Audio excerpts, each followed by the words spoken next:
माया शैतानी रूप में आ जाती है। उसे देखकर एल्फी जोर जोर से चिल्लाने लगती है, पर तभी वहां पर रूबीन और नारा आ जाते हैं, जिन्हें देखकर माया अपने नॉर्मल रूप में आ जाती है। माया एल्फी से कहती है कि तुमने शायद कोई बुरा सपना देखा होगा। इसके बाद हम शाम का वक्त देखते हैं, जहां एल्फी रूबीन से कहती है कि हमें यहां से जाना चाहिए। काफी सोचने के बाद एल्फी कहती है कि शैतान असल में सिर्फ मेरे और नारा के पीछे पड़ा है, क्योंकि हम लिस्माना का खून है। वो शैतान तुम्हारे नहीं बल्कि हमारे पीछे पड़ा है। वो किसी वजह से सिर्फ हमें मारना चाहता है।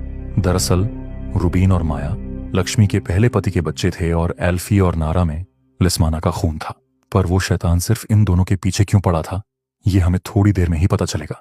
लेकिन तभी माया जोर जोर से हंसने लगती है और कहती है, एल्फी तुमने सही कहा।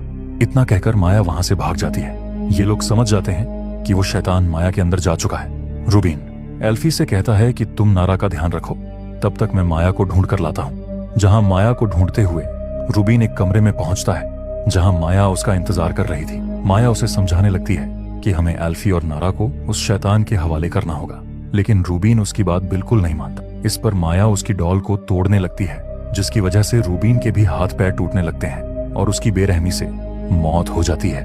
ये देखकर नारा और एल्फी वहां से भागने लगते हैं, लेकिन वो शैतान उनकी डॉल का इस्तेमाल करके उन्हें बेहोश कर देता है। और अब होगा सारे सवालों का खुलासा। जब एल्फी की आंखें खुलती हैं तो वो देखती है कि एक औरत काला जादू कर रही है। ये वही औरत है जिसे हमने मूवी की शुरुआत में देखा था। इसके बाद वहां लिस्माना आता है।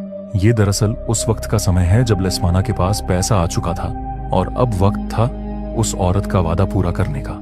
वो औरत लिस्माना से कहती है कि तुम अपनी बेटी एल्फी का बाल लाए हो ना, जिस पर लिस्माना कहता है कि मैं अपनी बेटी की बलि नहीं दे सकता। वो औरत कहती है, लेकिन तुमने मुझे वादा किया था, तुम्हें न चाहते हुए भी अपनी बेटी की बलि देनी होगी। इस पर लिस्माना उसे अपनी बेटी के बाल बताकर अपनी पत्नी के बाल दे देता है। दरअसल उस औरत ने पैसों के बदले लिस्माना से उसकी बेटी की बलि मांगी थी। इसके बाद वो औरत उस बाल पर रिचुअल करती है और इसी वजह से एल्फी की मां यानी लिस्माना की पत्नी मारी गई।